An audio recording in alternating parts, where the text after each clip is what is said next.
저는 제가 고등학교 때 소설 단 보고 영화 와가지고 이런 걸 연구하기 시작했잖아요. 근데 소설 단의 주인공 분마저도 특징이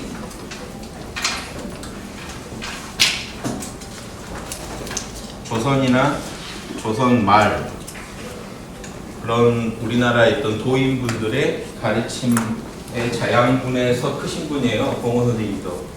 그러니까 우리 조선 말의 도인들 얘기를 많이 하신단 말이에요. 조선 바로 제가 고등학교 때 구해본 책이 선생님 책 보고 감명받아서 비슷한 책을 찾게 돼 있죠. 바로 인도 거를 보면 인도 거는 맛이 달라요. 선생님 거는 어떻게든 현실 속에서 홍익인간 하자는 거, 견성도 하고 도도 닦고 다 하자는 건데 그 가르침에 맞는 거 그리고 그 선생님이 또 영향받으신 그 분위기 속의 글들을 같이 참고해 보면 뭐냐면 증산도나 동학이나 대종교나 원불교 책을 구해볼 수밖에 없게 됐어요. 고등학교 때 제가 구해보고 제가 공부하는데 양심 성찰하고 이런 양심 공부하는데 큰 참고가 됐던 이 글들이 그 글들 안에 소태산 선생님의 일화가 많이 있잖아요. 강진관 선생 일화, 최수훈 선생 일화. 그러니까 그 일화라는 게 결국 경전에서 뽑은 것들인데 그때는 경전을 다 보진 않고 고등학교 때니까 어떤 책을 몇 권 구해서 봤어요. 그 안에 조선의 도인들 해가지고 이제 그런 분들의 말씀이 소개됐는데 너무 이렇게 감동적인 말씀이 많아서 제가 공부할 때 되게 많이 참고하고 뼈대가 됐다고요. 그래서 제가 나중에 원불교 경전을 아예 구에다가 제 방에 가면 밑줄 다 쳐져 있어요. 별표돼 있는 거고 그 중에 이제 제가 가장 이제 도움이 많이 됐던 구절만 뽑았더니 이게 꽤 돼요 페이지가. 그래서 오늘은 이거 하고 이제 그걸 안 건드렸어요. 다음에 할 때 제가 더 줄여서 오늘 한 내용에 비추어서 좀 더 엑기스를 추려서 왜냐면 한 하루 안에 전달해 드릴 수 있는 분량이 한계가 있으니까. 오늘 또 욕심냈죠. 제가 보통 한 페이지 가지고 하루를 3시간씩 해버리는 타입이라 정말 욕심낸 겁니다. 그래서 꼭 전해드리고 싶어서 욕심낸 거죠. 지금 8장이나 뽑아놨는데 원불교 경전 보시면 앞부분에 나오는 제일 앞부분에 나오는 내용입니다. 이 정도 경전 있으면 보살들이 속출해야 맞죠. 우리나라에. 그래서 저는 이제 어떻게든 조선시대 그리고 조선을 이어서 또 일제 때 공부하셨던 분들의 그 수준도 좀 알려드리고 그분들의 포부도 좀 말씀드리고 그분들이 정확하게 우리 참나와 참나를 운용해서 이 세상에서 홍익인간 이화세계라고도 할 수 있고 정교에 따라서 지상천국이라고 할 수도 있고 정토를 만들자는 그런 가르침을 폈거든요. 특히 최수훈 선생이 이래요. 최수훈, 강증산, 석태산 이런 도인분들께서 나오셨을 시대는 우리 시대랑 직결되어 있습니다. 뭐냐면 유불선이 합일돼야 한다는 강한 그 사명의식 속에서 도를 닦으신 분들이에요. 그전에는 한 문파가 교주로서 만족하셨다면 최수훈 선생 이래 이제 이 땅에 온 분위기, 도의 분위기가 도를 닦는 분들의 이 사명감들이 다 뭐냐면 이 땅에서 유불선이 합일돼야 합니다. 기존에 뭐냐면 종교에서 영성의 시대로 나간다는 거예요.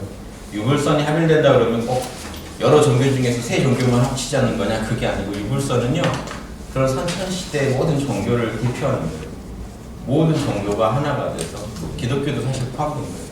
모든 종교가 하나 돼서 진정한 영성이 이 땅에 나오고 그게 소수의 수행자의 전유물이 아니라 인류 전체가 이걸 누림으로써 지구 전체가 업그레이드 된다는 사상입니다. 그래서 개벽 사상과 직결되어 있어요.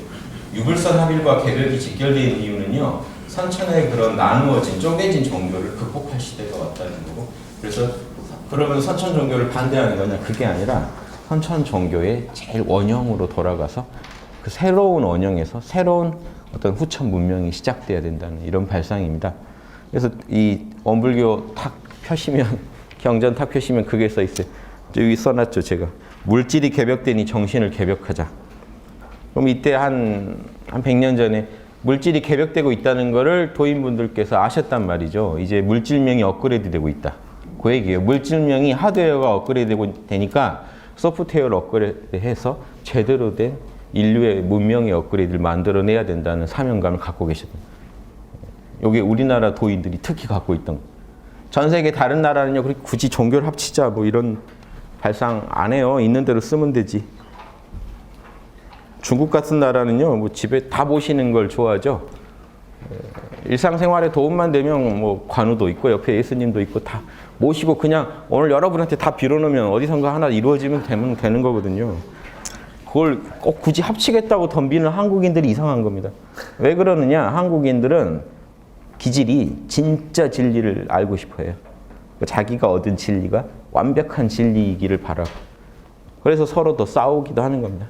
실용적으로 접근하시면 안 싸우는데 진리라고 생각하니까, 내가 믿는 게 진짜 진리라고 생각하니까 이념 갈등도 심하고 이런 여러 가지 부작용들이 있습니다.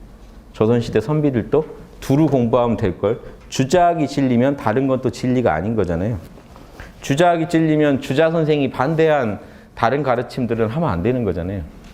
이런 문제가 빠져요. 이런 문제에 빠져서 선천에 쪼개진 종교들이 우리나라 들어와가지고 국론 자체도 다 찢어놨단 말이죠. 그게 국민들이 뭐 국민성이 나빠서가 아니라 이렇게 완벽한 진리를 찾고자 하는 것도 한몫한 겁니다. 내가 찾은 진리가 완벽한 진리이길 바라니까 다른 진리에 대해서 강한 거부감을 갖게 돼요. 그러니까 지하철에서, 여기도 스님 계시지만 스님한테 가서 예수 천국 불신 지옥을 외치고 이런 황당한 일들이 벌어지는 게, 타인에 대해서 이렇게 배려하지 않고 황금률을 어기면서까지 왜 도대체 자기가 믿는 진리만을 그렇게 강요하느냐. 이제 제가 좋은 쪽으로 보면, 나쁜 점 말하자면 끝도 없지만 좋은 쪽으로 보면 한국인들은 뭔가 완벽한 진리를 알고 싶어하고 완벽한 진리대로 살고 싶어 하지 않나 하는 겁니다. 좋은 측면에서 보면. 좋은 측면 하나라도 발견해서 칭찬해 주면서 하자고 해야지 아이가 변하지. 나쁜 것만 얘기하면 뭐 변할 리가, 죽어버리련다 하겠죠.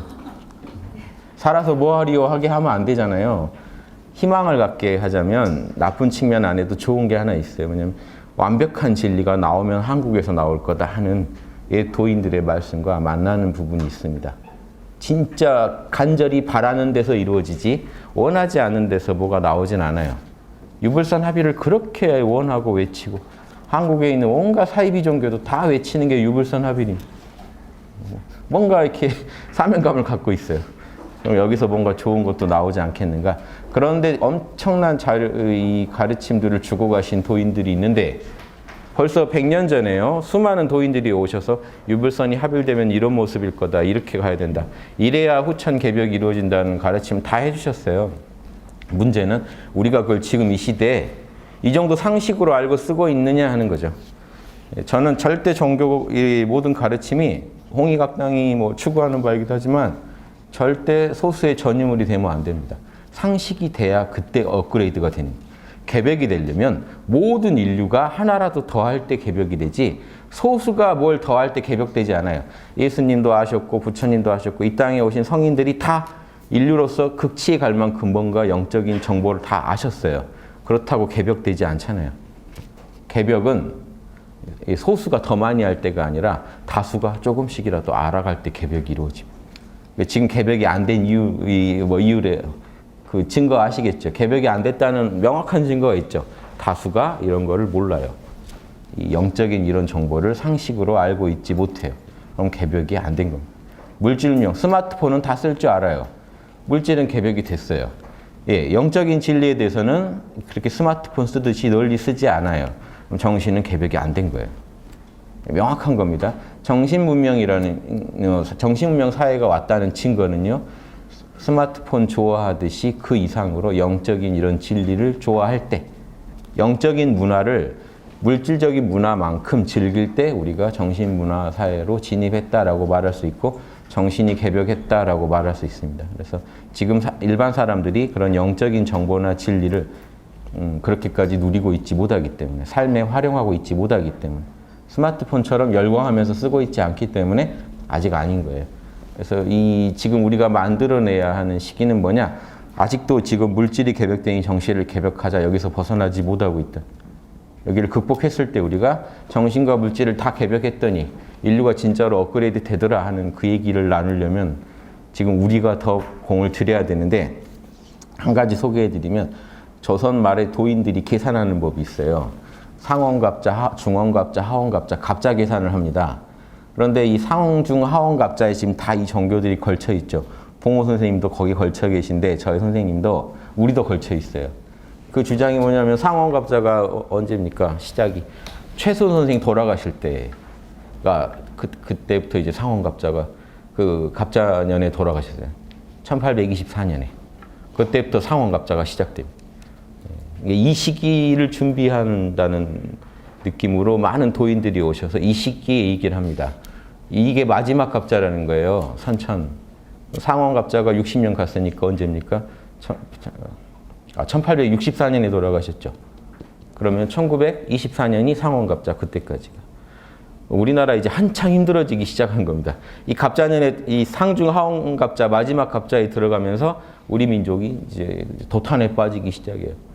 그래도 희망을 다들 갖고 있었던 거는 그때 독립운동 하던 분들 중에요. 나철 선생도 그렇고 많은 분들이요. 36년 식민지 하면 해방된다는 거 예언된 시들이 많아요. 언제 해방된다. 대충 알고 있다고요. 재밌죠. 간지를 알고 있어요. 의류년에 해방될 것이다. 언제 뭐 할 것이다. 이런 예언된 시들이 나철 선생 만난 그 분이 받아놓은 시가 있는데 거기에 보면 분단된 데까지, 분단돼서 다시 통일될 것이다까지 예언된 게 있다고요. 그때 이 도인들이 나름 직관하는 게 있는데 아무튼 그 얘기는 다 할 수 없고 상원갑자, 중원갑자가 언제입니까? 1924년에서 1984년. 그래서 봉호 선생님이 그때 소설 단을 내신 게 또 새로운 갑자년 시작에 뭔가 알리고 싶으셔서 내신 겁니다. 이 땅에 아직 우리 민족이 맡은 사명이 있다. 유불선을 합치고 통일시키고 전 세계 도덕 문명을 주장해야 된다. 전 세계 우리만 개벽할 게 아니라 전 세계 개벽해야 된다는 그런 주장을 그때 하신 것도 그런 거고, 그 연도에 수많은 도인들이 우리나라에서 꿈을 꾸십니다. 그래서 중원갑자, 이제 지금 하원갑자 얼마 남았나요? 1984년에 시작된 하원갑자가 2043년이면 끝나요. 30년 남았어요. 근데 제가 이게 서양 자료를 뒤지다 놀라운 걸 발견한 게 물병자리 시대가 언제냐 하니까 2015년부터 2044년까지가 물병자리로 전환되는 시기다. 그럼 여기 동양에서 말한 개벽 시기랑 같아요. 서양 점성학에서 물병자리로 바뀌는 시기다. 물병자리 시기에 대한 서양인의 기대가 큽니다. 별자리 바뀔 때마다 별이 바뀌면 지구에 응하는 그 하늘의 상이 바뀌는 거거든요. 그 에너지가 바뀌는 거라 물병자리 보면요. 어떤 소년이요. 이렇게 들고 있는 겁니다. 물병을 땅에다 붓고 있는 형국인데 이 물이 지혜를 상징하거든요. 서양에서 물병자리 시대라는 게 동양에서 지금 개벽된다는 건데 그 상응하는 게 뭐냐면 이 서양 자료 뭐든지 뒤져보세요. 뉴에이지라고 하는 게 지금 물병자리 시대거든요. 뉴에이지로 가면 뭔 일이 나냐? 영적 정보가 보편화된다는, 공유된다는 게 핵심입니다. 그동안 비밀로 알고 있던 게 다 까발려진다. 물병을 엎고 있거든요. 땅에다가. 그런 시대에서. 그래서 지금 이 뭔가 통하는 게 있죠. 이런 걸 다 뭐 미신이라고 치부하셔도 좋지만 아무튼 동양에서는 그런 간지 계산으로 이 시대에 대한 그런 의미를 그런 식으로 읽어내셨다 하는 겁니다. 이번 상중 하원갑자가 지나면 인류가 업그레이드 될 거다. 그러니까 마음이 급하신 거예요. 이제 물질은 개벽되는데, 그러니까 물질이 막 거기에 발맞춰서 개벽되는 현상을 보는 거죠. 그럼 이제 마음이 급하신 거죠. 도인분들은 영적으로 지금 개벽을 해야 되는데 빨리 못 따라가면 이 시기에 지금 시간이 얼마 안 남았는데 인류가 업그레이드 제대로 못 될 수도 있는데 하는 그 당연히 되겠지만 그 걱정에서 이런 많은 가르침들이 나오게 됩니다. 그런 시대적 분위기도 좀 알아두시면 강진산 선생도 다 그런 그 입장에서 얘기하신 건데 지금 너무 지금 과장돼가지고 그것도 이렇게 뭐죠? 선생님의 가르침을 너무 오용하는 사례도 많이 발견되는 것 같아요. 왜냐하면 강진환 선생님이 돌아가시고 나서 뭐 종교가 몇십 개가 나왔거든요. 그러니까 이게 누가 정법인지 알 수도 없고 어려워진 시대가. 그래서 이제 우리는 되도록이면 그 제자들 말보다요 원형의 가르침에 주목해. 예수님, 부처님도 그 제자들 말로 가다가 나중에 왜곡됐잖아요. 그러지 마시고 되도록이면 원형으로 들어가서 공부를 많이 하시면 처음에 그 생생한 영감을 바로 받으실 수 있겠죠. 예전 어르신들 글을 공부할 때는 좀 그런 관점에서 하시면 좋겠어요. 저도 이제 한번 같이 읽어가면서요. 도움되실 말이 참 많아요. 그래서 이 원불교란 또 종교가 있는데 제가 이런 얘기를 따로 하는 게 부담스럽지만 일단 저는 기본적으로 홍익학당 분들이 이 종교를 떠나서 이 소태산 박중빈 선생님의 가르침을 정확히 이해하고 몸으로 해봤으면 좋겠어요. 왜냐하면 지금 홍익학당이 추구하는 화엄경을 통해서 제가 강조하고 있는 불경의 핵심 가르침이랑 정확히 맞을 뿐더러 불교의 그런 핵심 가르침, 화엄경은 몇천 년 전 거죠. 요거는 지금 불과 몇십 년 전에 오셔서 우리나라 실정에 맞게 또 한번 다듬어 놓은 거란 말이죠. 어떻게 이 지상에서 양심을 실천하고 육바라밀을 실천하고 팔정도와 삼학이라고 하죠. 개정해를 실천할 건지 아주 이 현대적인 감각으로 연구를 해놓으시고 또 지도하고 온몸으로 이렇게 보여주고 하셨단 말이죠. 이게 다른 나라도 아니고 우리나라에서 그랬는데 이 가르침을 소홀히 할 수 없어서 일단 합니다. 학당 입장에서 또 이제 원불교 분들께 또 도움이 되면 더 좋고요. 그래서 또 원불교 분들한테는 저는 또 그 종교 안에서 얘기 나오는 얘기만 듣다 보면 좀 매너리즘에 빠질 수도 있어요. 제가 화엄경을 강의한 입장에서 한번 또 이 원불교 경전을 새롭게 한번 또 말씀드리고 설명드리는 게 자극제가 될 수도 있다고 생각합니다. 두 가지 측면을 다 생각하고 또 이런 작업이 우리나라에서 이미 이루어졌다는데 좀 자부심도 가지시고요. 종교를 떠나서 우리가 더 이런 가르침을 더 현대화하려고 노력해야 되지 않나. 정수를 확실히 알면 응용이 가능한데요. 여러분들이 원리를 정확히 이해 못하시면 응용이 안 됩니다. 그래서 정확한 응용을 하시라고 제가 원리를 정확히 이해하는 데 조금이라도 도움이 됐으면 합니다. 잠깐만 마이크 뺐다 다시 할까? 이민 갈 생각 막 하시고 그러시면 안 돼요.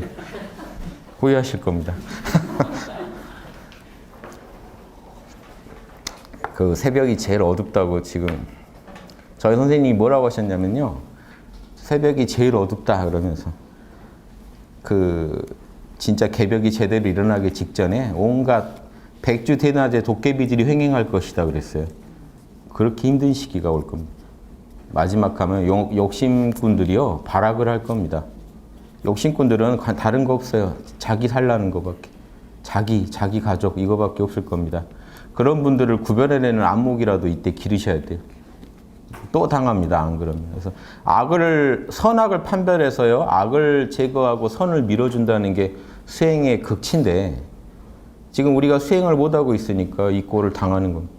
그래서 우리가 수행력으로 이 악을 극복해야 되는데 나도 같이 욕심을 가지고 욕심 버리라는 얘기는 아니니까 욕심을 가지고 계신 괜찮지만 양심보다 욕심을 먼저 해버리는 순간 그분들의 밥이 됩니다.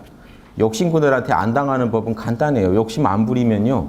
욕심꾼들이 여러분을 어떻게 못합니다. 여러분들이 욕심을 조금이라도 내려놓고 양심대로 밀고 나가버리면요. 그런 분들이 과반수 이상만 되면요. 욕심꾼들 이 사회에서 함부로 절대 못 움직입니다.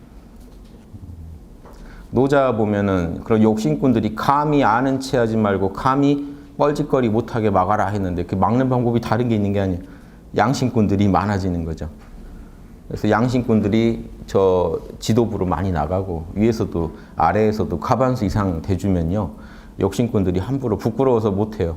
그렇게 한다는 게 되게 부끄럽다는 걸 자각하게 되는데 아무도 양심 지키는 사람이 없으면 당당하게 불법을 합니다. 우리도 그렇잖아요. 횡단보도 하나라도요. 다 같이 건너고 있으면 괜찮아요. 건널 때. 근데 남들 아무도 안 건너는데 혼자 건너려면 되게 뻘쭘할 겁니다. 그렇죠?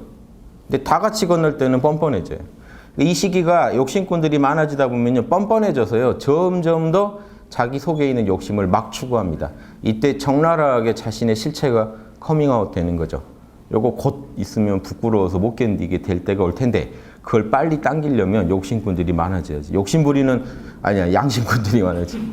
뭐 욕심꾼도 많아지면 서로 좋다고 하다가 실체가 다 까발려지는 거죠. 나중에 얼굴 못 들고 다닐 때가 올 겁니다. 그러려면 양심 지키는 사람들이 딱 버텨줘야 돼요. 여기 지금 흔들리지 마시고 버티면서 조금씩 한 명, 두 명 더 늘리세요. 주변의 보살들. 나중에 분명히요, 양심 지키는 사람들이 과반수 이상이 되는 순간이 올 거고, 그때는요, 욕심부린 거에 대해서 참회하게 되고 부끄러워하게 될 겁니다. 이 수밖에 없어요. 수적으로 압박하는 수밖에 없습니다. 현상계에 돌아가는 건 이 수싸움이에요. 전쟁이고 뭐고.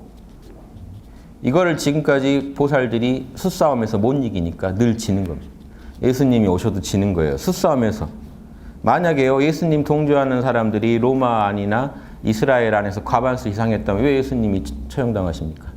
그게 안 되니까 당하신 거예요. 그러면 그런 일을 반복 안 하려면요, 예수님보다 더 기가 막힌 성인이 오시는 게 답이 아니라 우리가 예수님과 함께 갈 수 있는 힘을 길러놓지 않으면 지구에는 아무리 다른 별에서 하늘나라에서 지구 도와주려고 성인들이 왔다 가면 다시 도로아미타불 그럴 지구가 자각해야 될 얘기입니다.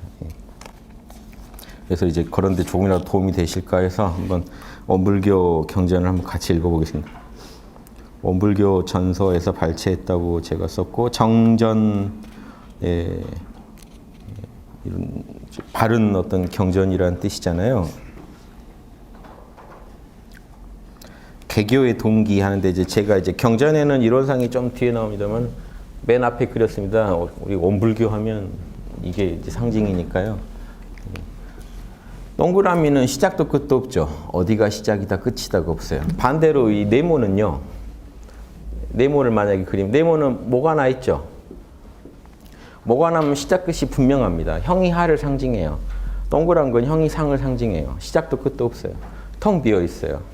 텅 빈 동그라미라는 건요, 우주의 대도를 어떻게든 상징하고 싶은데 절대계에 있는, 제가 이제 자주 그리는 요거 있죠. 예. 지금 이게 우리가 사는 현상계라면, 예, 절대계. 절대계를 어떻게 표현할 방법이 없어서 지금 동그라미로 그린, 텅 비어서 시작도 끝도 없는 그 자리. 그런데 우주를 다 굴리는 그 자리. 예. 우주를 다 그 자리에서 굴립니다. 그렇죠? 예. 이렇게 생각하시고, 그래서 이 네모는, 이 네모가 모나다죠. 모지다 그러죠, 이게. 모진 사람 왜 싫습니까? 모진 사람. 뭐가 나서 그래. 그러니까 이게 절대계에서는 텅 빈 원은 텅 빈 그 공적영지라고 하죠. 텅 빈 각성. 예. 요 자리는요, 텅 비었죠. 그런데 그냥 텅 비어 있는 원은 그냥 현상계의 사물일 뿐이죠. 그 자리가 텅 비어서 알아차리고 있기 때문에 신령합니다. 그래서 텅 비었다는 걸 뭐예요? 고요적, 공적. 수신결, 제가 번역한 수신결, 예, 영지. 예, 수신결에서도 보조 진울 스님도 공적 영지를 얘기하시고, 지금 티베트 불교에서도 텅 빈 각성 그럽니다. 모든 걸 내려놓고 텅 빈 각성으로 존재하는 게요, 예, 그 인도나 티베트에서 최고로 치는 겁니다. 티베트에서는 그걸 즈나나 요가라고, 지혜 요가라고 하고, 그게 이제 인도에서는 티베트로 가서 뭐냐면 족첸이니 마하무드라니 하는 최고의 신법이 되는데, 그게 뭐냐면요, 모든 걸 내려놓고 그냥 알아차리고 있으면 된다는 거예요. 그게 이제 우리 그 인도에서 우리 동양으로 건너온 게 뭡니까? 최상승선이라는 거예요. 다 같은 거예요. 지혜 요가나 족첸, 마하무드라, 최상승선 다 같은 거예요. 뭐냐면 원리가 하나예요. 에고를 닦을 필요가 없다는 거예요. 에고를 닦을 필요가 없고, 원래 완벽하고 원래 고요한 참나 자리에 그냥 접속하고, 그냥 참나 자리, 이미 이것도 존재하고 있는 거지 내가 만드는 게 아니에요. 이미 내 안에 존재하고 있는 알아차리는 그 존재로 존재하기. 모든 걸 내려놓고. 그걸 제가 이제 가장 현대적으로 지금 보급하는 게 몰라입니다. 몰라. 지금 이름 몰라 해보세요. 이름 몰라. 여기 어딘지 몰라. 존재해보세요. 존재하시죠? 이름 몰라도. 아무 내용물이 없는데 존재해요. 알아차리고 있어. 이 자리 바로 느끼면 여기가 토예요. 여기가 이 동그라미 자리입니다. 이걸 일상에서 늘 느끼시려고 노력해야 되고, 나중에는 노력하지 않아도 늘 느껴져요. 왜냐? 원래 나니까. 원래 나는 늘 알아차리고 있었는데 바깥 세계로 자꾸 관심을 돌리다 보니까 내가 원래 알아차리는, 텅 비어서 알아차리는 존재가 나의 제일 근원이라는 거를 자꾸 놓치고 사는데, 자꾸 친해지려고 노력하다 보면 나중에 노력이 필요 없어지는 게 원래 늘 있기 때문에 노력이 필요 없어져요. 제가 강의하고 뭐 별짓을 다 하고 다녀도요. 그게 내 안에서 늘 알아차리고 있다는 거를 이제 부정할 수가 없게 돼요. 그러면 좀 자유가 오죠. 요 정도 돼야 이제 보살로서 활동하기 좋아집니다. 요게 안 되면은요. 보살도를 못 한다는 게 아니라 자꾸 끊겨요. 앉아서 또 다시 선정 능력을 길러야 또 움직이고 움직이다 보면 금방 또 마음이 요동하면 다시 앉아서 또 내려놓고. 물론 늘 깨어있는 사람도 그걸 똑같이 해야 돼요. 근데 빠르죠. 늘 깨어있는 걸 아니까 평소에 끌려갈 때 덜 끌려가니까 수습도 빨리 돼요.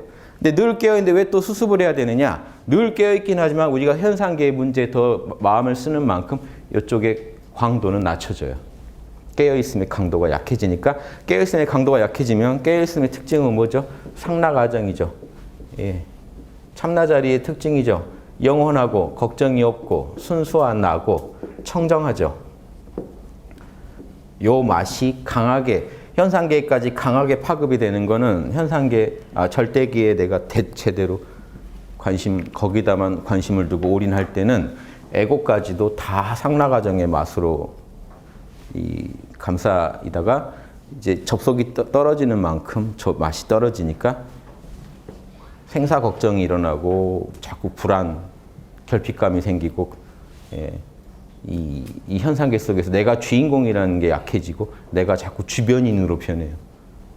부품으로 변하고 청정하지 않은 마음들이 일어납니다. 조급하고 불안하고 이렇게 매몰되죠. 그럴 때 바로 또 그런데 이건 당연한 겁니다. 현상계는 왜냐? 상락아정의 반대가 뭡니까? 무상, 락의 반대코. 내 것이 아니에요. 난 주변인이에요. 내 마음대로 안 돼요. 괴로워요. 무상해요. 이것도 현상계의 진리입니다. 각각의 진리이기 때문에요. 여러분이 이쪽에 신경을 쓰면 이 일이 일어나고 이쪽에 신경을 쓰면 이 일이 일어나요. 간단한 겁니다.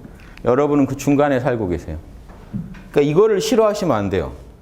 반야신경의 가르침이 참나자리 공에서 보면요. 무상고 무아도 본래 없더라 하는 게 뭐냐면 다 그것도 역시 절대계 작용이지 따로 있는 게 아니에요. 다만 절대계가 현상계로 작용할 때는 무상고 무아의 공식 속에서 움직여요. 그래서 아무리 부처님이라도 무상한 몸, 마음, 생각을 가지고 현상계에 존재하시지 부처님 생각은 영원하고 우리 생각은 무상하고 이런 게 아니에요. 이거는 공식입니다. 그런데 절대계를 여러분 의식하고 사는 만큼 무상고 무아가 약해져서 상락아정의 삶이 현상계까지 펼쳐져요. 이런 분들이 이제 보살행을 할 때 깨끗이 잘 나온다는. 안 그러면 하시다가 금방 또 무상고 무아로 빠져요. 테레사 수녀 하면은요, 그런 기적을 일으킨 분 아니니까 성자 지금 그 대우를 받으시는데 그분이 신부님한테 쓰신 글을 보면 나중에요, 하느님이 안 느껴진다는 고백까지 있어요. 뭔 얘기냐면요, 이게 하다가도요, 사람 마음이라는 거 솔직하신 분이죠. 안 느껴질 때가 온단 말이에요. 늘 느껴지면 좋겠는데. 그래서 이 선정 수행이 계정예 중에서 선정 수행이 강조되는 거예요. 선정이라는 건요, 우리 안에 신성과 접속하는 그 기술이에요. 지금 곧장 내 안에 있는 참나, 본래 고요하고 본래 알아차리고 있고 사실은 팔정도 계정해 육바라밀이 다 나오는 근원인 그 자리에 접속을 바로 못하게 되면요, 할 때 힘들어요. 선정도 힘들어지고 계율도 이제 에고 힘으로 억지로 해야 되니까 무상고 무아의 세상에서 선정과 지혜와 어떤 계율을 이루려니까 육바라밀 실천하려니까 얼마나 힘들어요. 근데 이 절대계 뿌리를 두고 하면은 이게 수월하게 이루어집니다. 애초에 여기는 상락아정 한 것만이 아니라 사막이라고 그러죠. 계정해. 그 확장판인 팔정도, 또 다른 확장판인 육바라밀이요. 절로 되는 자리니까. 예, 절로 되는 자리. 계정에 그거 보시면요. 계율이 있고, 선정이 있고, 지혜가 있죠. 예. 요게 사막인데, 세 가지 배우. 사막은 뭘 막습니까? 삼독을 잡아요. 삼독은 뭐죠? 탐진치. 굳이 여기다 배당하자면 배당 굳이 할 필요는 없는데 계율이 탐욕을 막고 분노는 선정이 막고 어리석음은 지혜가 잡습니다. 요거 있으면 요거 사라지게 돼 있어요. 탐진치는 현상계의 속성이에요. 계정해는 절대계의 속성이에요. 여러분이 참나랑 친해지시면 계정해는 절로 나와요. 고요하고 지혜롭고 룰을 지켜요. 참나는. 나와 남을 두루 배려하기 때문에 나 살자고 남을 해치는 게 그게 최고의 그 계율을 범하는 겁니다. 뭐 소소한 계율은요 어기신다고 해서 여러분이 바로 비도덕적이 되는 건 아닌데 내가 당해서 싫은 거 남에게 하지 말라는 근본 계율을 어기면 여러분 바로 비도덕적이라고 낙인이 찍힙니다. 예, 그런 큰 힘이 참나에서 사실 이 원에서 그냥 나와요. 사마귀. 그럼 사마귀 확장판이 뭡니까? 반야, 선정, 거기 지게에다가 팔정도식으로 확장하면 뭐가 되죠? 계율에는 정, 바른 말, 바른 업짓기. 선정에는요, 바른 깨어있음. 제가 말씀드린 게 지금 이겁니다. 평소에 깊은 선정에 드실 필요가 없어요. 정연만 해도 이미 여러분 안에 있는 불성과 바로 접속이 돼요. 생각, 말, 행동하는 중에도 계속 깨어있을 수가 있어요. 선정은 생각, 말, 행동 다 내려놓고 들어가는 거기 때문에 선정에도 한 번씩 들어가셔야 되지만 선정이건 어디에든 다 들어가야 될 게 정념이에요. 깨어있음이 들어가주면 우리는 늘 참나와 함께 작업을 하는 게 돼요. 참나와 함께 말하고 참나와 함께 업을 짓고. 너무 선정이 지극하면 말이나 업이 사라지잖아요. 정념은 안 그래요. 어디든 같이 들어가서 그 맛을 이 양념처럼 무슨 현상계 일이건 가가지고 정념만 있으면 참나의 빛이 사랑이 에너지가 거기 바로 들어가 버립니다. 정념만 잘 지키시면 돼요. 그럼 지혜는 뭡니까? 정견, 바르게 보고 그 본 거에 근거해서 바르게 논리적으로 사유를 하면 됩니다. 요 모든 거를 뭐 어떻게 해야 됩니까? 정진. 열심히 정진하시면 돼요. 요 팔정도. 사막의 확장판이죠. 육바람일 어떻게 확장되나요? 지게바람일, 선정바람일, 반야바람일 플러스 보시, 인욕, 방금 나왔던 정진. 이러면 육바람일이 됩니다. 그래서 다 사막의 근거를 두고 있어요. 그래서 이 육바람일이건 팔정도가 하나로 딱 녹이면 뭡니까? 지금 여러분이 보살행을 하려면 뭐가 돼야 되죠? 현상계의 무상고 무아의 에고를 가지고 보살행을 하려면 무상보시가 안 나와요. 억지로 하는 보시, 체면 때문에 하는 보시, 욕심 때문에 하는 보시가 나와요. 그러니까 지금 보시를 하고 싶으시더라도 깨끗한 보시를 하고 싶다면 고요하게 내면에 있는 참나랑 언제 뭐 태고도 아니고 늘 텅 비어 있는 그 자리 바로 접속하세요. 태고도 시간 개념이 있잖아요. 그냥 늘 그런 그 자리에 바로 접속하셔서 내 마음이 에고로 이 일을 집행하지 않게 에고로 실천하지 않게 참나 자리랑 바로 접속하시면 선정이 먼저죠. 그럼 선정에서 지혜가 나옵니다. 이건 어떻게 해야겠다가 나와요. 나의 좁은 편견이 아니라 참나 입장에서 바로 보는 지혜가 나와요. 거기에서 계율, 실천이 나옵니다. 지혜에서 옳다고 한 건 하고 옳지 않다고 하는 건 하지 마세요. 예, 이렇게 해서 실천하시면 보살도가 바로 펼쳐지죠. 육바람일 지금 뭐 팔정도가 다 계정에서 나오는데 그런데 지금 이 계정애가 보세요. 현상계 에고가 무상고 무아 속에서 억지로 하는 계정애가 있겠죠. 이거를 수신결에서 뭐라고 합니까? 예, 상에 집착하는 계정애라고 하는 거고. 육조단경에서요. 절대계에서 바로 나오는 이 사막 계정애를 뭐라고 합니까? 육조단경에서 부르는 예, 자성계, 자성정, 자성해. 자성에서 바로 나오는 계정. 자, 참나 자리가 어리석을까요? 어리석지 않죠. 자명하죠. 자성해. 참나 자리가 계율을 어기겠습니까? 나와 남도 없는 자리가 남을 해칠 수 있습니까? 자성계. 참나 자리가 고요하지 않을 수 있나요? 욕망이 없는데, 욕망에 더럽혀지지가 않는데, 자성정. 참나 붙잡으시면 계정애가 절로 나와요. 더 확장하면요, 육바라밀이 절로 나와요. 참나 자리에서 욕심 부리겠습니까? 참나 자리에서 진리를 못 받아들이겠습니까? 참나 자리에서 게으르겠습니까? 자성 육바라밀이 그냥 터져 나와요. 그래서 자성과 만나는 게 제일 급하니까 계정해 중에 선정이 제일 급합니다. 선정해, 정해 쌍수라고 하는 이유가 그래요. 선정해 바로 만나면 바로 계정해가 들썩합니다. 그걸 지혜롭게 내비게이션 잘 좋은 거 달아야 운전 원하는데 잘 갈 수 있죠. 운전 실력이 아무리 좋아도 길 모르면 못 가니까. 길을 정확히 보는 지혜를 갖고 그 실천하시면 실제로 그 길을 가시면 돼요. 자, 이런 방식으로 이 동그란 원 하나가 우리 내면에 있는 이 참나 자리 하나가 모든 변화의 근원이고 모든 수행의 중심이 돼야 됩니다. 그래서 이제 맨 앞에다가 이런 상을 강조하고 제가 예전에 영광 법성포 가가지고 보니까 앞산에 산 위에 이론상이 딱 박혀 있더라고요. 그래서 거기서 그 성지죠, 거기가. 예. 박중민 선생님께서 영광에서 이 교를 여신 거죠. 영광.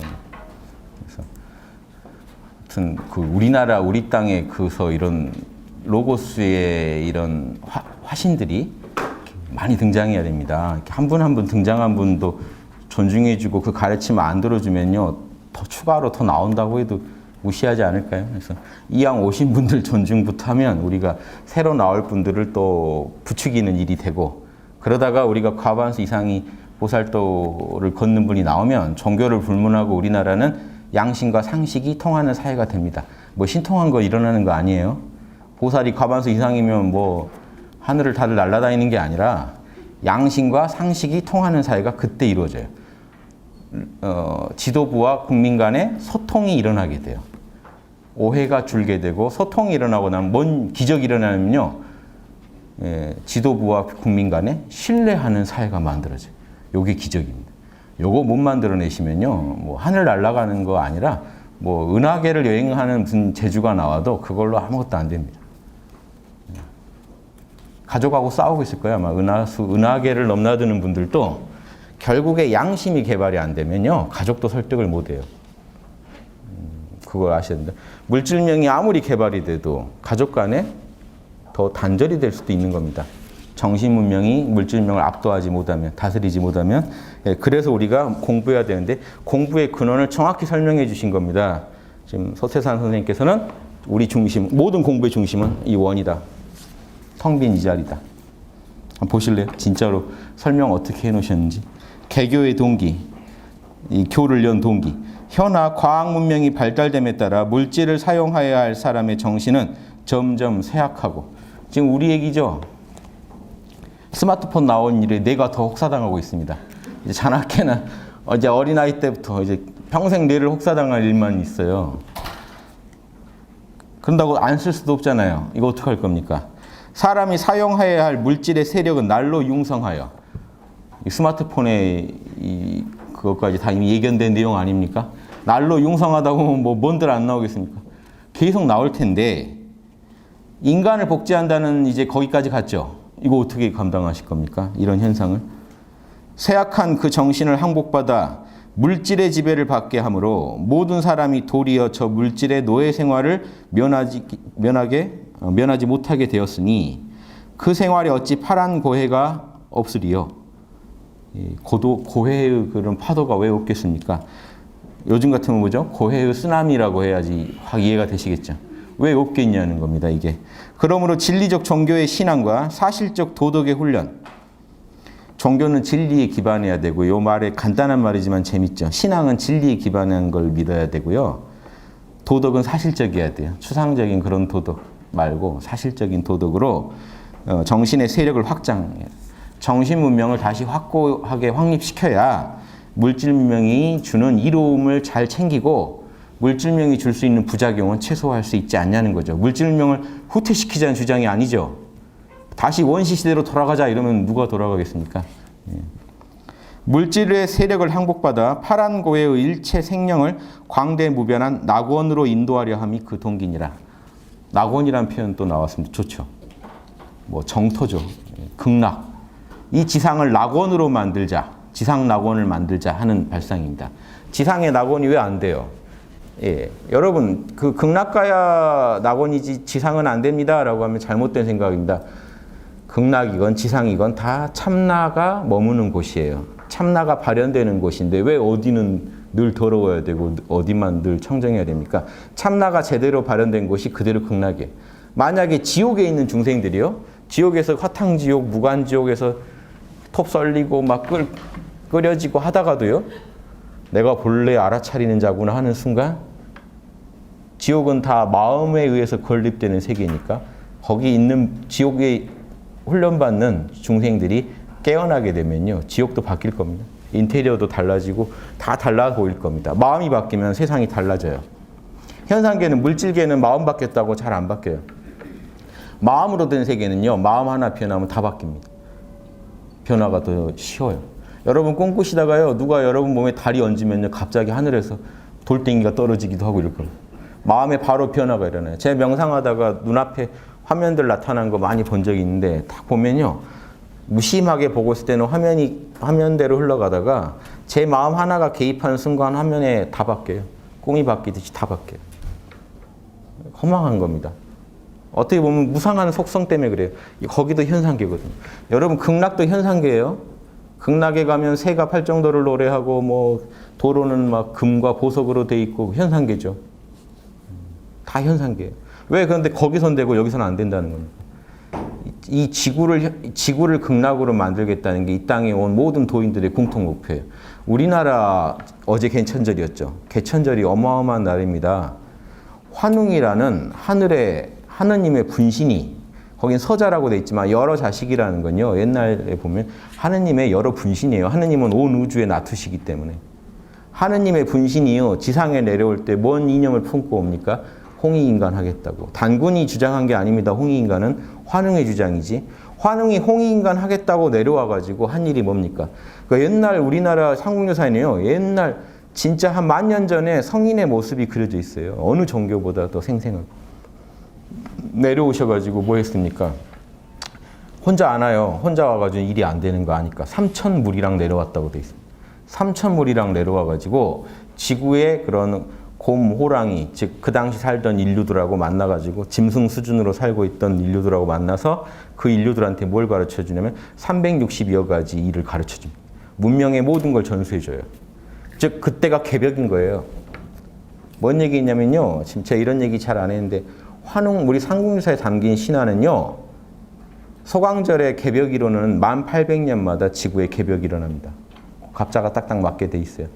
1800년 전 소강절식 이론으로 하면 요즘 증산도에서 그 이론 잘 써먹죠. 1800년이 지금 거기에 12달 모이면 어떻게 돼요? 그 개벽이 12번 되면 129,600년이 되는 겁니다. 그래서 우주 1년이 129,600년이라고 파는 그 안에 1800년이 한 단위예요. 개벽 단위예요. 그래서 1800년마다 소개벽이 있다는 겁니다. 그 이론이.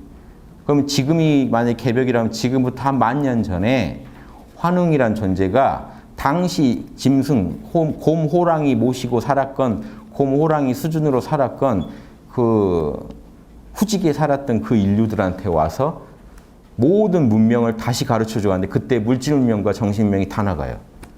뭐 곡식부터 거기 나오면 삼국유사에 다 나온 내용입니다.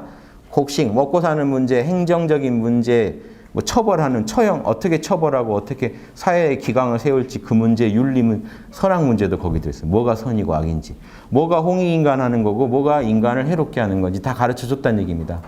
그때 가르쳐준 명상법들이 전해오는 게 지금 지감조식 금촉이라고 3일신고에서 마음 비워라, 호흡 고르게 해라, 몸 오감 절제해랍니다.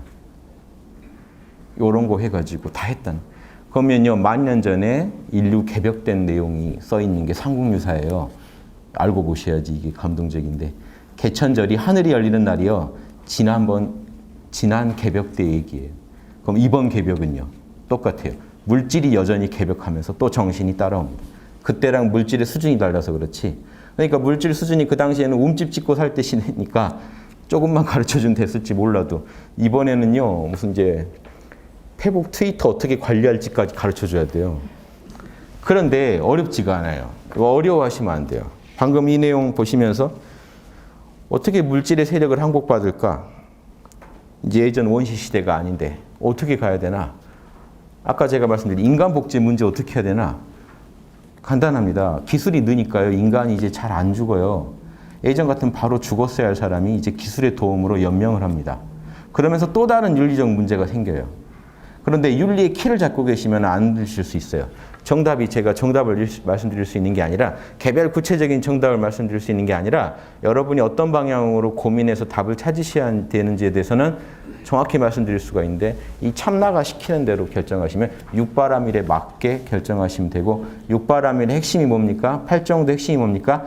내가 당해서 싫은 일 남에게 하지 말자예요. 그게 홍익인간, 널리 모든 사람한테 이로울 것. 모두에게 이로울 것, 내가 당해서 싫은 거 남에게 하지 말 것 가지고 기준으로 하나하나 개별 구체적인 문제에 들어가서 답을 내셔야 돼요. 그 답이 나와야 개벽이 이루어집니다. 답을 모르고 개벽이 나진 않아요. 그래서 예전에 환웅이 와서 360여 가지 일이라는 건요. 인간의 모든 삶에 대해서 답을 줬다는 겁니다. 그래서 그 존재를 지상에서 뭐라고 불렀다고 나오냐면 상문에서 환웅천왕. 환웅이란 말도 하느님이란 뜻인데 천왕, 하늘에서 내려온 왕이다라고 부르면서 그때를 신시라고 불렀다고 나와요. 신의 도시. 신시가 낙원이에요. 신이 다스리는 도시가 우리나라에는요, 10,000년 전에 있었다고요. 그 역사가 이어져서 나중에 거기서는 아들로 처리돼 있지만 신하는 압축되기 때문에 나중에 단군이 고조선이라는 더 정비된 국가 체계를 열 때 그때 홍익인간 이념을 국시로 쓴 것뿐이에요. 예, 그러니까 환웅과 단군은 또 다릅니다. 압축돼 있어서 그렇지 풀면은 이 늘어날 겁니다. 저는 한당고기식으로 누구 몇 대 누구 몇 대 해놓은 건 안 좋아해요. 그거는 너무 딱 어느 특정 사서 가지고 과거 역사 모든 걸 재단할 수가 없어요. 한 입장으로만 받아들이시면 되고 다만 확실한 거는 긴 시간이 있었다는 겁니다. 수많은 우리나라엔 리더들이 있었다는 겁니다. 예전에 머리 밝은 양심적인 리더들이 신시를 만들었던 그 전통이 어디 갔겠습니까? 계속 내려왔을 거라는 그것도 하나 생각해 보시면 지금 우리가 이 진정한 정신을 개벽하자 하는 말이 나와서 말씀드린 건데 진정한 개벽은요. 낙원을 만들 때 돼 있고 그 낙원을 만드는 모델이 상훈유사에 나옵니다. 인간사 모든 문제를 내가 당해서 싫은 일 남에게 하지 말자는 양심법으로 정확한 답을 내서 그걸 사회 전체가 받들고 실천할 때 낙원이 이루어진다는 신통력이나 초능력이 아니라. 예. 두 번째, 이론상의 진리 한번 보시죠. 이론은요, 이 하나의 원은 우주 만유의 본원이며 만유라는 건요, 온갖 존재입니다. 있을 유자. 온갖 존재의 본원이며 재불재성, 모든 부처, 모든 성인의 시민, 마음자리라는 겁니다. 마음에 새겨진 도장이라는 건데 여러분 우리 왜 도장이라는 표현을 쓰냐면요. 도장은 1000번, 10,000번 찍어도요. 딱 그 모양이에요. 여러분의 마음 안에 찍혀있는 도장이나 우리 마음 안에 부처님 마음 안에 찍혀있는 도장 다 같다는 겁니다. 부처님이라고 뭐 황금 도장 찍어진 게 아니고 다 똑같은 거 찍어져 있다는 거예요.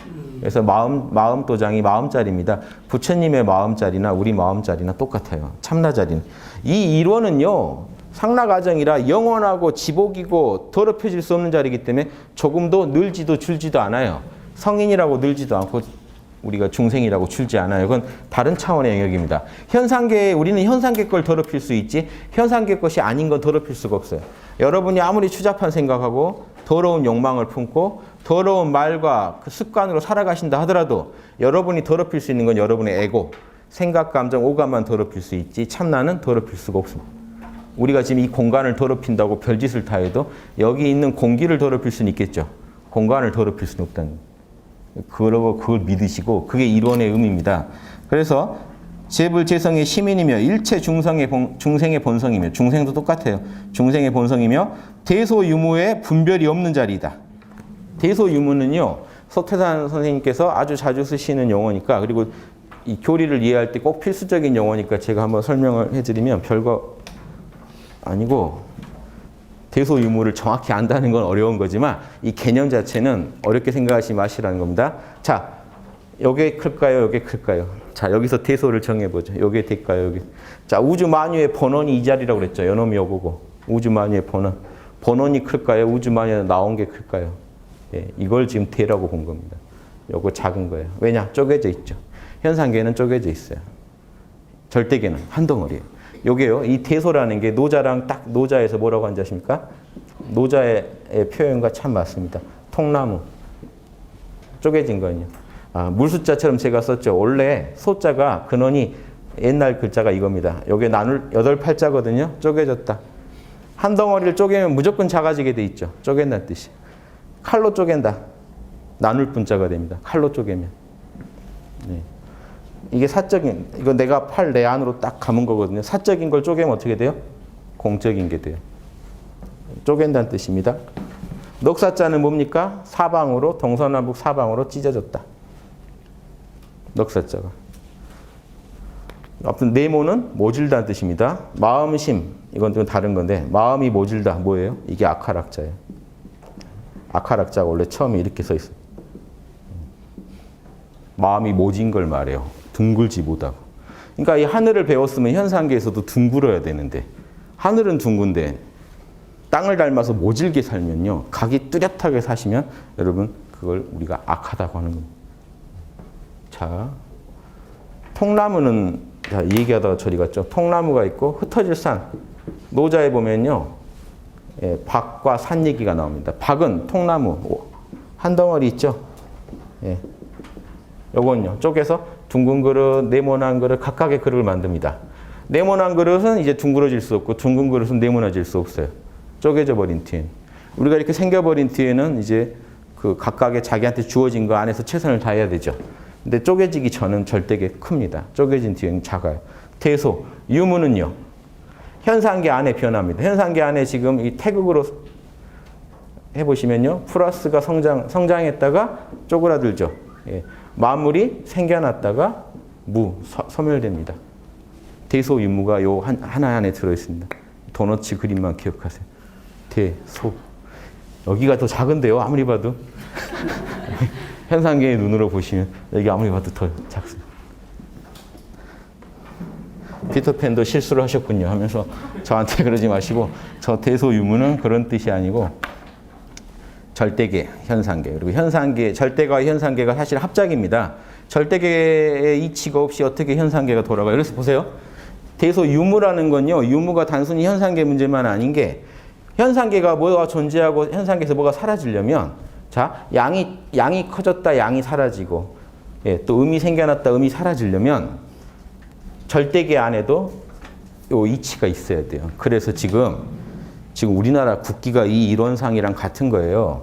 지금 이 텅빔, 참나의 텅빔을 묘사할 때는 동그라미만 그립니다. 이걸 무국 그래요. 동양에서.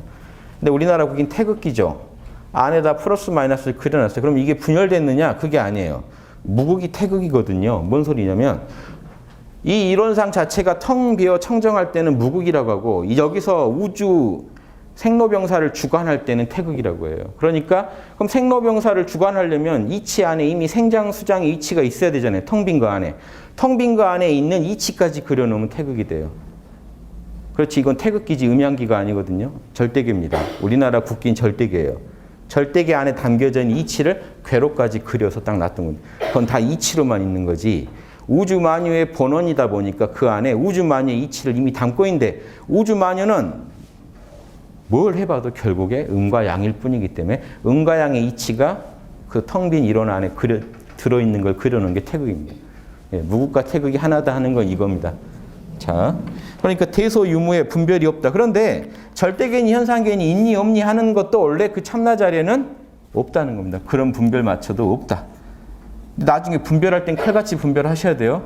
그게 이제 사리 연구 지혜가 됩니다.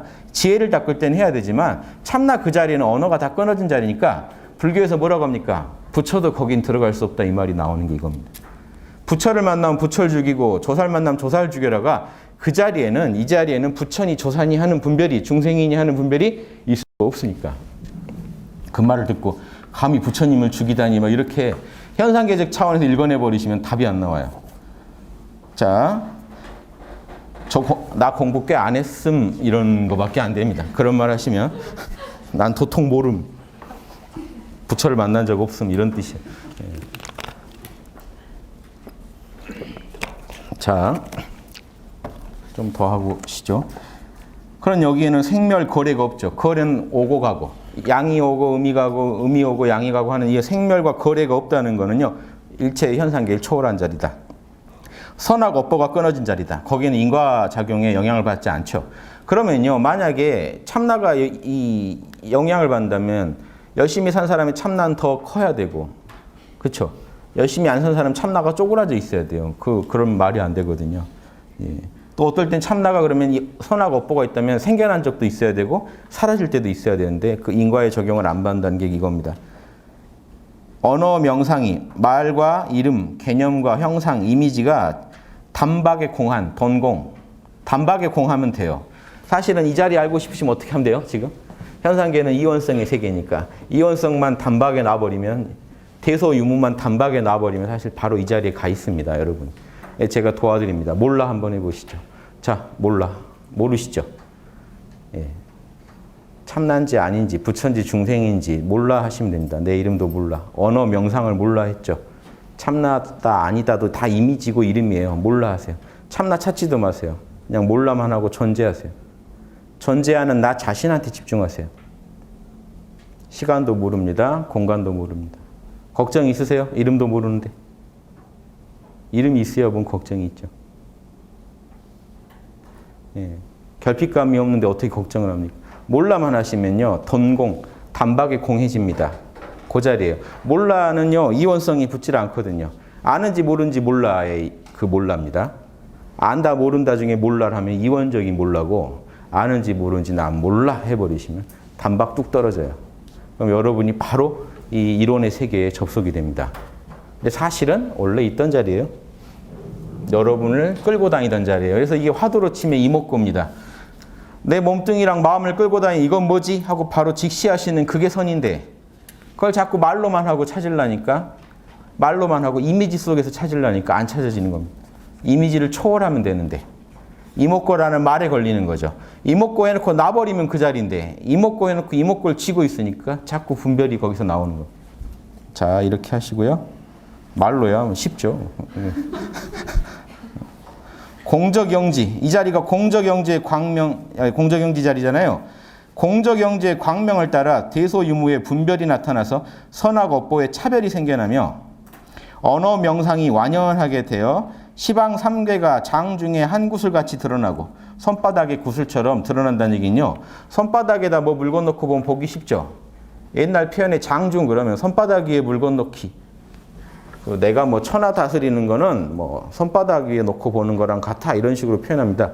손바닥 위에 놓고 본다는 게요. 물건을 내가 자유자재로 다룰 수 있게 됐다는 파악도 하고 다룰 수도 있고. 그러니까 이 모든 시방 3개를 내 장중에 넣었다는 거 뭡니까? 시방 3개라고 해도 현상계예요. 색계니 무색계니 색계는 무색계는 생각으로 이루어진 세계. 생각이나 그 감정이 있는 세계. 감정도 이제 아주 옅어져 있지만 색계는 지금 우리의 물질 세계의 오감은 아니지만 우리가 꿈속에서 보듯이 그 오감 작용이 있는 세계입니다. 여전히 색계예요. 근데 욕망은 정화되어 있는 세계. 욕계는요. 이 물질적인 오감 속에서 욕망이 부채질되는 세계. 근데 이 3개가 다 현상계예요. 결국은 생각, 감정, 오감으로 이루어져 있어요. 그러면 참나의 눈으로 보면요. 현상계는 여러분 손바닥 아니죠. 여러분이 참나가 되시고 보면 현상계는 손바닥 아닙니다. 근데 여러분이 현상계 존재인 이상 손바닥 안이 아니에요. 시방 3개 중에 그 먼지보다 못한 존재죠. 이해되세요? 시방 3개 속에서 먼지보다 못한 존재가 될 것이냐. 근데 참나의 눈으로 보면 현상계, 생각, 감정, 오감은 모두 나로부터 나온 거기 때문에 내 손바닥 안으로 돌아옵니다. 순간순간 여러분이 우주의 주인공이었다가 우주의 제일 변방인이었다가 왔다 갔다 하는 겁니다. 이 놀라운 체험을 해보시다 보면 그래도 변방인보단 주인공이 낫겠다 싶어서 주인공을 하시게 되실 거예요. 그게 이제 시부도 중에 득우라고 소를 확실히 얻었다는 자리에 들어가면 그때부터 아직 소를 다 기른 건 아니에요. 소 얻었다 하는 게 뭐냐면요. 요거 확철대오 선불교에서 견성했다는 자리인데 참나 절대 안 잊어버린 자리예요. 내가 참나라는 거 못 잊어버리고. 하지만 참나로 살아가기 편, 실제 계정애를 온전히 펴는 건 어려워요. 그건 이제 소를 기르는 차원이기 때문에 그 다음 공부입니다. 그래서 지금 이 이론상의 진리 안에서 여러 가지 얘기하시는데 이 자리 자체는 절대계로서 어떤 분별도 없는 자리지만 거기서 모든 분별이 나오는 자리다라는 설명까지 다 있습니다. 그래서 이 자리만 정확히 장악하면 어떻습니까? 시방상계가 내 장중 안에 한 구슬처럼 드러나고 구슬 하나 내 손바닥 위에 노는 구슬 수준밖에 안 된다는 겁니다. 진공묘유의 조화는 우주 만유를 통하여 무시광겁에 시작이 없는 그런 아득한 겁에 은현자재 나타나고 숨기고를 자유자재하는 것이 이론상의 진리다. 결국 이 이론상의 진리가 우주를 굴리고 있다 하는 겁니다. 간단하게 여러분 마음에서 설명해 드릴게요. 자, 뭐 우주는 사실 우리 관할이 아니기 때문에 이해가 잘 안 되실 거예요. 소우주 차원에서 이해를 하셔야죠. 소우주 여러분 소우주 차원에서 보십니다. 여러분이 지금 사는 현상계가 각자 마음 안에 펼쳐지고 있는 거라는 거를 한번 자각하셔야 돼요. 여러분 지금 사는 현상계, 난 어디 지금 은하계, 무슨 은하계, 지구 어디 살고 있어라고 얘기하시지만 보다 더 진실한 말은요. 여러분은 여러분 마음 안에 나타난 생각, 감정, 오감 속에서 살고 계신 것뿐이에요. 여러분이 다른 은하계로 놀러 가셔도 만나는 건 뭡니까? 여러분 마음을 만나게 돼 있어요. 모니터가 여러분 모니터로밖에 세상을 못 봐요. 우주를 못 봐요. 각자 여러분은 여러분 모니터로 보죠. 여러분이 지금 제 마음으로 우주를 보실 수 있나요? 타심통이나 이런 신통을 얻으면 다른 사람 마음도 가서 다른 쪽 모니터도 한번 보는 거죠. 그렇다고 해서 특별히 뭐가 달라지진 않아요. 그 모니터를 보는 것도 또 내 마음이니까. 결국 여러분은 여러분 마음밖에 못 봐요. 무슨 얘기인지 아시겠습니까? 여러분은 여러분 모니터밖에 못 본다. 그런데 여러분 마음에서 존재하는 게 지금 요거 보면 요게 꼭 여기 객관적으로 나랑 별도로 있는 것 같지만 여러분 마음작용입니다. 여러분 뇌작용이지 이게 지금 여러분 마음 안에 떠오른 이 펜은요. 여기서 나간 신호를 받아서 과학적으로 설명한다고 해도 그 전기 신호로 여러분 뇌에서 재해석해서 홀로그램으로 다시 만들어가지고 보고 계신 거예요. 뇌 이상 생기시면 펜이 2개가 나타날 수도 있어요. 제 옆에 누가 서 있을 수도 있어요. 뇌 이상이 있으신 분은. 주변한테 물어보세요. 당신도 저거 보이냐고. 안 보인다 그러면 이제 내 뇌의 오작동입니다. 여러분 마음의 오작동. 여러분 마음에서 나타나는데 여러분한테는 꼭 있는 거예요. 여러분의 오감에는. 여러분의 오감에 그 나타난 것들. 그리고 여러분이 생각하고 느끼는 것들. 그게 여러분이 사는 세계예요. 예전에 부처님한테 이 우주를 다 어떻게 아느냐고 안 하니 물어보니까 나뭇잎을 하나 쥐게 해요.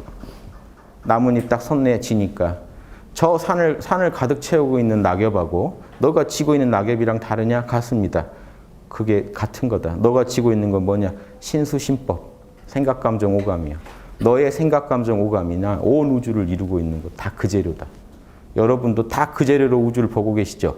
그런데 놀라운 건 생각, 감정, 오감의 근원이 어디서 나옵니까? 한 생각이 어디서 일어납니까? 몰라 해보세요. 거기서 일어나요. 한 생각도 없는 자리에서 나와요. 여러분은 다 여러분 안에 지금 이런 상이 있고 이런 상에서 우주를 어떻게 되는지 다 알고 계세요. 여러분이 매 순간 우주를 창조하고 유지하고 계시기 때문에. 여러분이 만약에 알아차리시지 않으면 이 우주가 사라질 텐데 알아차리고 계시기 때문에 생각, 감정, 오감이 계속 작동하고 있기 때문에 여러분은 이 세계를 인식하고 그 안에 살아가고 영향을 줄 수가 있습니다. 각자대로. 일단 우리한테 있는 것부터 연구하자고요. 그거를 유추해서 남한테도 똑같은 일이 일어나고 있다는 걸 알 수 있고 대우주에도 똑같은 일이 일어났다는 걸 알아서 비로자나부를 세울 수가 있는 거예요. 우리는 사실은 우리가 만날 수 있는 건 우리 안에 있는 불성뿐이지 남에 있는 불성까지 우리가 얘기할 수는 없죠. 자명한 거는 내가 내 안에서 만난 불성입니다. 하지만 이게 자명해지고 나면 온 우주가 이 존재가 여기는 시공이 없는 자리고 내 불성을 정확히 이론상을 이해하고 나면 이 이론상에서 대우주도 다 나왔겠구나 하는 거를 모를 수가 없게 되죠. 이렇게 공부하는 겁니다. 순서가. 힌두교도 예전에 그렇게 해요. 그래서 힌두교 공부도 처음에 아트만을 찾아죠. 나의 참나를. 그 다음 뭐를 깨닫습니까? 내가 그다라는 고백을 할 때까지 또 닦아가요. 내가 아트만이 브라만이구나 하는 거. 여기서 이거 차이가 있습니다. 아트만은 내 우주의 참나고 브라만은 대우주의 참나예요. 아트만이 브라만이구나 하는 거 할 때는 아트만과 참나와 에고를 정확히 연구해 가다 보면 이제 알게 돼요. 이 참나라는 거는 우주의 근원일 수밖에 없다는 거를 이제 납득하게 될 때가 옵니다. 그때 여러분이 이제 비로자나부를 제대로 이해하시게 돼요. 비로자나부 법신인데 내 안에서 내 마음속의 근원으로서 작용하는 비로자나부를 만나다가 처음에 우주의 근원으로서 순수한 비로자나부를 인정하게 되는 거죠. 이제 그런 식으로 공부를 해 나가시라고 여기 잘 써 있죠. 다 이 자리가 한다는 겁니다. 이게 이론상의 진리고 이 이론상의 수행을 그럼 어떻게 합니까? 이론상의 진리를 신앙하는 동시에 수행의 표본으로 삼아서 이게 진리의 대상일 뿐만 아니라 결국 우리 수행은 이론상을 이 현실 속에서 드러내는 작업입니다. 이론상을 깊이 믿고 이론상을 체득하고 이론상으로서 내 육근을 굴리는 거. 볼 때도 이론상 참나의 눈으로 보고 참나의 눈으로 말하고 참나의 눈으로 생각하고 참나의 눈으로 이 울고 웃고 하는 거. 생각, 감정, 오감을요. 이 절대계의 진리대로 그대로 굴리자는 게 수행입니다. 그래서 지금 앞으로 이 개벽의 제일 중요한 관점이요. 이 기존 이 가르침들대로 따라가다 보면 기존에는요. 현실 속에서 도가 펴지지 않다 보니까 자꾸 속세와 구별을 짓는 쪽으로 많이 발전해 버렸어요. 종교가. 그 폐해를 치워야 됩니다. 예, 성인들은 안 그랬는데 예수님은요. 바로 시장통에 가서 설교를 하고 뭐 공자, 소크라테스, 부처님도 늘 중생을 안 떠났는데 중생 떠나는 게 수행이라고 오해하게 됐어요. 나중에. 자꾸 뭐 탄압을 받고 뭐 이렇게 싫은 그런 속세인들하고 얽혀서 뭔가 그 좋지 않는 현상이 많이 있었겠지만, 그런데 그런 식으로 반응하는 것도 욕심입니다. 속세를 거부하는 것도 욕심이거든요. 예, 속세와 함께 살아가는 법이 나오지 않으면 절대 개벽이 되지 않습니다. 개벽을 반대하는 사상이 돼요. 소수의 전유물이 돼요. 영원히. 속세를 떠날 수 있는 소수만이 누릴 수 있는 어떤 거를 우리가 수행이라고 해버리면요. 예, 그러니까 절대 그 불교에서도 출가건, 재가건 다 보살입니다. 출가보살, 재가보살이 같이 움직여서 이 현상계를 바꾼다는, 각자 자기 입장에서 역할에 충실할 뿐이지 속세를 근원적으로 떠난다는 관점을 갖고 하는 그건 안 된다고 봅니다. 그래서 이 성인들을 배워야 되고, 그래서 이게 제가 지금 이 말씀 드리는 게 이론상의 수행이 별게 아니고, 지금 여러분 눈 하나, 생각 하나, 감정 하나, 혀 하나 놀리실 때 참나 뜻대로 하시는지, 이론상의 진리에 입각해서 움직이시는지, 첫째, 선정, 이론상을 자각하고 계신지, 지금 지혜, 이론상의 관점에서 볼 때 그게 선이라는 확신이 있는지, 나와 남 모두에게 이롭다고 확신이 있으신지, 그리고 그 확신하신 그거를 반드시 실천 끝내 하셨는지, 이거를 굴리시면 여러분이 이미 보살이고 수행이세요. 여기 벗어나 다른 수행 찾으시면 답이 안 나옵니다. 네. 매 순간 24시간 할 수 있는 수행의 요결을 우리가 체득하자 하는 게 개벽의 본질이 돼야 됩니다. 정신문명 사회를 만들 수 있는 본질이 그겁니다. 안 그러면요, 정신문명을 만들겠다는 얘기를 안 하고 그냥 소수가 조용히 누리시면 돼요. 지금까지 해왔던 것처럼. 그렇죠? 그래서요, 저는 제가 얘기해 보면은요, 바로 소승대승이 갈려요. 제가 이런 도를 얘기할 때 어떤 분은 바로 그래요. 아, 다 좋은 말씀인데 그거는 정말 인연이 깊은 사람만 할 수 있는 것 같습니다. 갑자기 상을 만드세요. 쭉 참나에 도달하지 못하게 엄청난 거리를 만드세요. 그러면서 그러니까 이건 나나 되니까 한다는 것밖에 안 되죠. 다른 사람은 모를 겁니다. 저한테만 얘기해 주세요. 저는 됩니다. 뭔가 아직과 무지가 꽉 껴있기 때문에 안 돼요. 대승수행은요, 들으시고 좋으면 이걸 더 연구해서 더 쉽게 중생들한테 알릴 방안을 찾는 게 대승 자질입니다. 얘기해보면 바로 나와요. 와, 이거 다 했으면 너무 좋겠어요, 대승. 야, 이거 저 아니면 못하겠는데요, 소승. 다 그 있어요. 애고를 드러내세요. 아니면 뭐 엄청난 맥겁의 인연을 쌓아야 이걸 만나지 않을까요? 그럼 혼자서 엄청난 겁의 인연을 혼자 창조해내신 거예요. 참나는 늘 드러나 있는데 무슨 소리입니까? 지금 이 순간에도 드러나 있는데, 저를 보고 있는 그 자리인데, 아무 생각 없이 저를 보고 계시면 그 자리인데, 생각이 일어나니까 우리가 생각에 관심을 뺏기니까 나 자신을 덜 보는 것뿐이에요. 하지만 여러분은 끝내 나 자신을 느끼고 계시지, 나 자신을 안 느끼고 산다는 것은 불가능해요. 즉 모든 중생은 참나를 지금 계속 느끼고 있다는 거예요. 참나가 뭔지 몰라서 그렇지. 주어가 참나예요. 주어. 나라는 게 참나예요. 나라는 게 이론이고, 이 이론을 둘러싼 이 모든 건요, 생각, 감정, 오감이에요. 나는 이렇게 생각해. 나는 슬퍼. 나는 지금 보고 있어. 나는 듣고 있어. 근데 이 주어를 아무도 신경을 안 쓰세요. 배고파 그러면 배고픔에 빠져버리죠. 배고픔에 그 오감과 생각과 감정에 빠져요. 근데 뭐가 있어서 빠졌죠? 나요. 그놈이 이론입니다. 그래서 그게 참나예요. 나에게는 어떤 속성도 따로 없어요. 따로 자성을 주장하지 않아요. 나라고 하는 게 청정한 자리지. 슬픔이랑도 붙고 배고픔이랑도 붙고 다 붙어요. 어디든 붙어요. 그게 나로부터 우주 만유가 나오고 있는 현상입니다. 예전에 어떤 선사가, 선생님, 어떻게 그 청정한 자리에서 이런 온갖 산하 대지가 다 나왔습니까? 라고 물어보니까 스승이 그랬습니다. 제 선문답의 그 지혜 책에 있어요. 어떻게 그 청정한 자리에서 산하 대지가 나왔을까가 답이에요. 뭔 말인지 아십니까? 네가 지금 만들고 있네. 잘 만드네. 이거. 본인이 만들었잖아요. 청정한 자리에서 갑자기. 스승님, 어떻게 산과 강과 대지가 참나에서 나왔죠? 여러분 보시기에 제가 방금 만든 거 보이세요? 가만히 있으면 될 걸 내가 만들었잖아요. 이런 것도 다 참나. 이게 선사들이 갖고 노는 맛을 잘 하시면 돼요. 요게요, 요놈이 여러분의 모든 생각, 감정, 오감을 연주하고 있죠.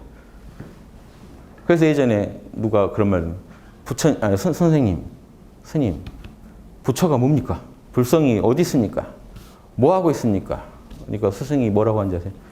북 잘 치고 있다. 지금 생각, 감정, 오감 갖고 굴리고 있잖아요. 참나가 생생하게. 이런 게 느껴지시면요. 다른 관점에서 세상을 보시게 됩니다.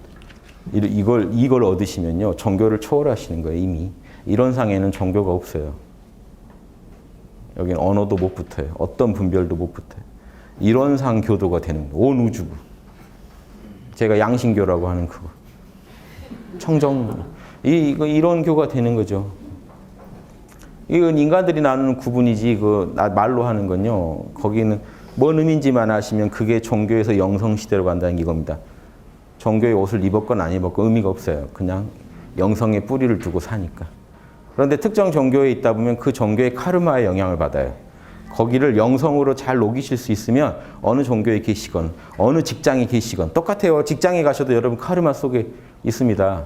삼성 가면요. 이건희 만세 불러야 돼요. 마음으로라도 혼자 부르고 있어야 돼요. 왜냐? 거기서 나를 먹여 살려주니까. 그 카르마, 그 조직이 갖고 있는, 그래서 그 조직을 통해 내 삶을 영위하다 보니까 그 조직이 갖고 있던 죄도 공유하게 되고 좋은 것도 공유하게 되는 거예요. 월급 많이 주면 좋지만 또 다른 부작용, 그걸로 인해서 내가 또 부당한 일을 당할 수도 있고요. 하지만 내가 이제 얽혀버리죠. 그 일에. 또 이게 현대 다니시면 또 막 정주영 만세 많이 봤어요. 저는 그런 분들. 막 대학 때는 저한테 계급투쟁이 어떻고 뭐 혁명을 해야 된다 하더니 취직하자마자 갑자기 무슨 전도사가 돼서 나타났어요. 그 기업의 전도사가. 기업도 하나의 거대한 종교예요. 정치도 종교예요. 나는 그냥 순수한 마음으로 무슨 진보 어디 정당을 지지해. 나는 무슨 새누리당을 지지해. 나는 어디 교회 다녀랑 같은 말이에요. 앞으로 반대되는 교리는 내 앞에서 얘기하지 말아줘. 그렇죠? 못 견디실걸요? 다른 정당 찬양하는 거? 신기하죠? 이게 뭐냐면요. 본질적이지 않은 문제라는 거예요. 영성에서 나오는 게 아니고 종교에서 일어나는 모든 현상은요. 인간의 에고가 가지고 있는 자기를 어떤 대상과 동일시함으로써 일어나는 탐진치의 작용일 뿐이에요. 종교에서 일어나는 그런 탐진치의 작용도 척결하실 줄 알아야 된다. 뭐로 하느냐? 답이 있죠. 영성 가지고. 보편적인 안목.